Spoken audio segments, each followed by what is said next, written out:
Super Mario Galaxy 1 and 2 are part of the highest rated games of all time. Both have a 97 on Metacritic and are lauded not only by critics but also by fans. As someone who played Super Mario Galaxy on the Wii in 2009, I wondered how it would hold up today. Since my Wii died a few years ago, I booted up Dolphin, ripped the discs, played and completed both games 100%. Yeah, I even did the fucking Green Star missions. And now I want to talk about them for a bit, because I think even if they're older, these games still deserve to be talked about in 2021. So let's start with Galaxy 1. Oh, and spoilers obviously. What's still impressive after all those years are the graphics and the general presentation of the game. The Wii, which only had 88MB of RAM, was the least capable console of its generation, at least in terms of memory and raw power. Those 88MB of RAM would make high resolution textures quite difficult, so the game has some pretty low-res stuff. Especially the grass and the leaf textures on the trees in Honey Hive Galaxy are pretty terrible looking, even for its time when the game came out. Also, playing in 2K like I did makes the aggressive detail culling after you leave planets pretty obvious. When you look around in freecam mode, you will notice that characters aren't rendered and textures and models are replaced with low resolution ones. But that's minor stuff and was probably necessary to get the game working at a flawless 60 frames per second on the Wii. And now, after getting the negative stuff out of the way, I have to say that Super Mario Galaxy looks extremely stunning even to date. The higher resolution really helps the game and art style to shine. It makes up for its low resolution textures with great art direction and an enormous diversity, even if most galaxies still have the obvious themes like desert, volcano, ice, fire, grass, etc. But it is all just so well executed.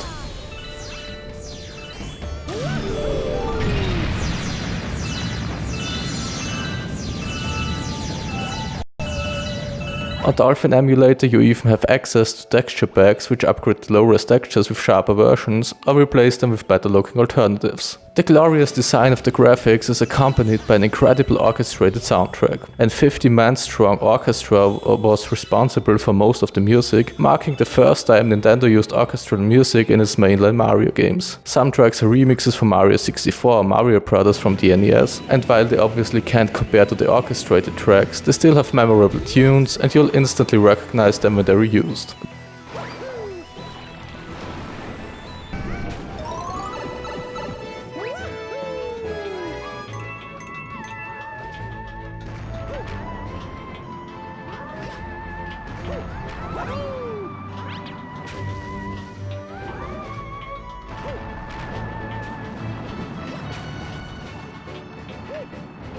Not every galaxy, but the big ones with many stars to get have their own musical motive, granting them personality and recognition value. When thinking about Gusty Garden Galaxy for example, I instantly have its tune in my head because it's just so memorable. Koji Kondo and Mahito Yokota, the two main composers, really just outdid themselves in my opinion. Graphics and soundtrack together create an immensely thick atmosphere and really help you to lose yourself in this world.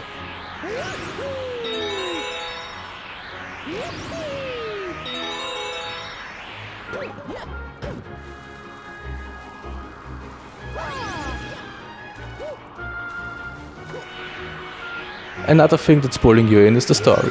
And yes, I said it right, the story in a Mario game is something that stands out in Galaxy. Even if the main story is just Princess Peach getting kidnapped by Bowser once again, the way the whole thing is presented and set up and shown to the player is just so epic. You have this cutscene at the start of the game where Bowser's UFO rips the whole castle out of the ground, where meteorites fall on Dota and airships attack. Compare the epicness of this to other sequences where Peach is kidnapped, like in New Super Mario Bros. I'm sure you will see the difference.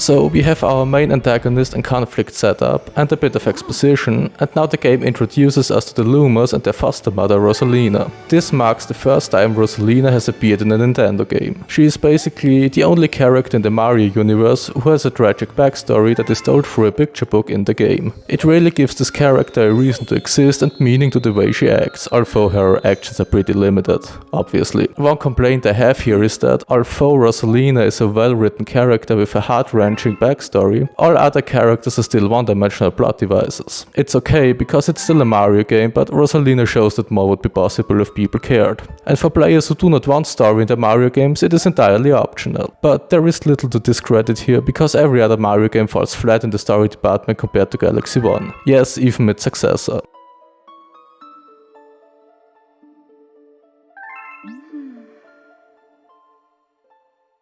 And last but not least, we have in the eyes of probably most people the most important thing, the gameplay. While Mario's moves have been reduced from Mario 64 and Sunshine, he can now do a spin attack which hits enemies and makes them tumble. It also corrects his position when he is mid-air, which is incredibly useful when jumping and wanting to land on a solid surface. I believe the spin was added mostly because of that, so that players would have a last resort to prevent Mario from dying when they misjump. It is necessary because the controls aren't that precise, so as a trade-off it was included. The spin also grants you a bit of extra height if you're in mid-air. Otherwise, running around and jumping is still tight and feels good in 60 frames per second, although in my opinion Mario's turn radius is a bit too high. Mario can do his ground bound and the triple jump and the wall jump, so nothing new there. You can also do a super ground bound by spinning in the air right before you use the ground bound. It's helpful for hitting enemies and objects from mid-air. You can also play as Luigi if you've gotten all the 120 stars. He can jump higher, but controls a bit more sloppy, so nothing unusual.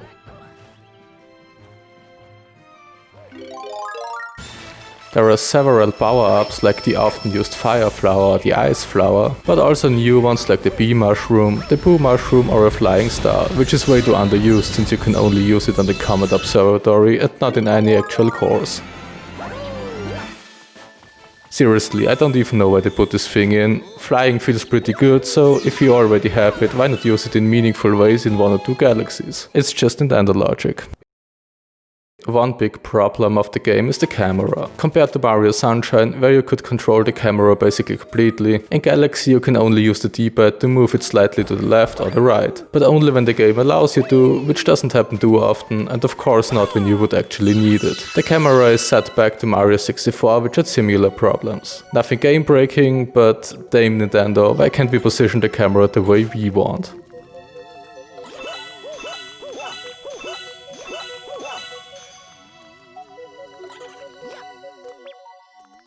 There are 121 stars in this game, and you can play the second time with Luigi when you've completed 120 with Mario. After completing the game with both Mario and Luigi, you gain access to star 121.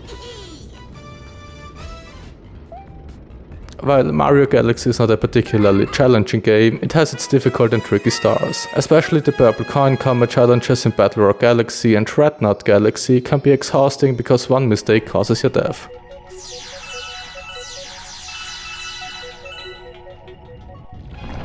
Or this ghost boss fight in the kitchen, where you have to fight him with only one life. These are stars this game desperately needs, because most stars are just way too easy. Many people hate the Wii motion control missions, namely the ball and the surfing. I don't have any problem with those, but I played with Xbox 360 controller and used the second analog stick to control ball and surfing ray, so it might have been harder to do in an actual Wii, with nunchuck and Wii mode. I like these missions, they are well designed and don't get too frustrating. Also, you can challenge yourself to improve your times on the courses. Aside from the 6 hubs, there are several hungry Lumos you can feed star budgets and return transform to galaxies. I always love the transformation animation when they get fat and just blast off into space. Those galaxies are harder than the main ones in the 6 hubs, but not too challenging either. But the one with the rabbits, I hate it.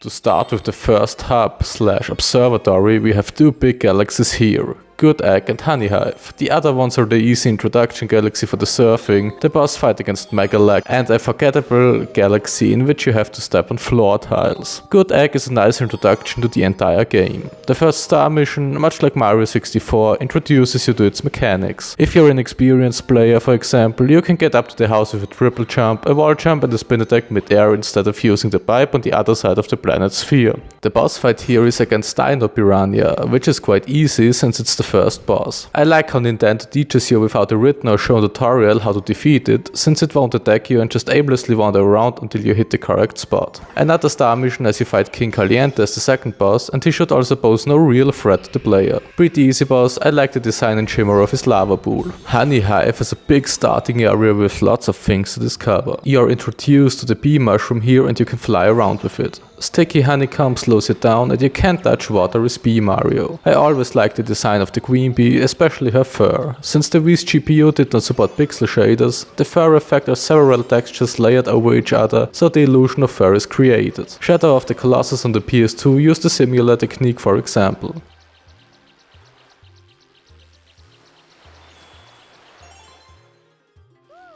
The star given to you by the Toad Brigade, and Captain Toad is introduced here for the first time. Nintendo would use him in 3D World and later even give him his own game. As I've said before, the leaves of the trees are just one low-res texture, but the Wii did not have the best hardware, so it probably couldn't look better.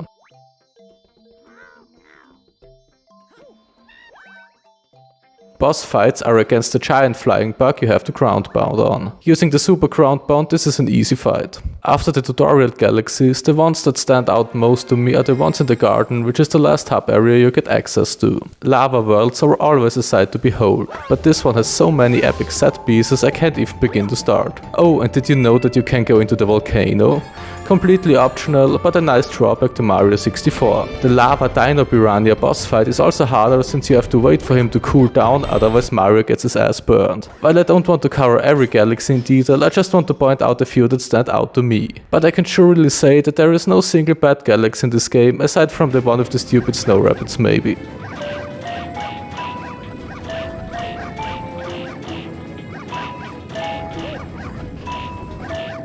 The final Bowser fight is also pretty epic. The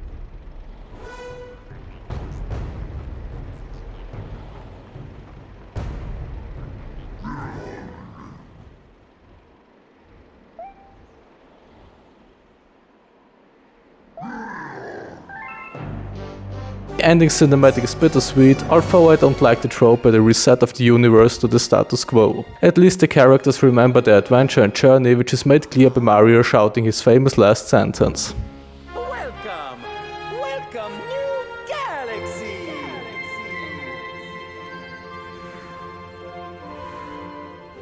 What I want to say at the end is that playing on Dolphin was a pretty good experience. Graphics look nice at 2K, and with texture packs you can make the game look even better. Using Vulkan and async Uber shaders, I had no stuttering and it ran flawlessly at 60 frames throughout. Only downsides are the video sequences, which are encoded at 480p and look pretty blurry. As for the motion control missions, I had to switch controller profiles before doing them because you can't use one analog stick for the star cursor and at the same time for the motion controls. It was a minor inconvenience, but an inconvenience nonetheless. Otherwise, Dolphin is the way to play this game if you own it legally and not the horrible Nintendo Switch emulated version or the outdated Wii version. So that was my retrospective of Super Mario Galaxy 1. If you liked it, please leave a like, it shows me what videos you enjoy and what not. You can also write a comment and telling me what to do better or do differently, and if you'd like to see another video. Have fun and goodbye.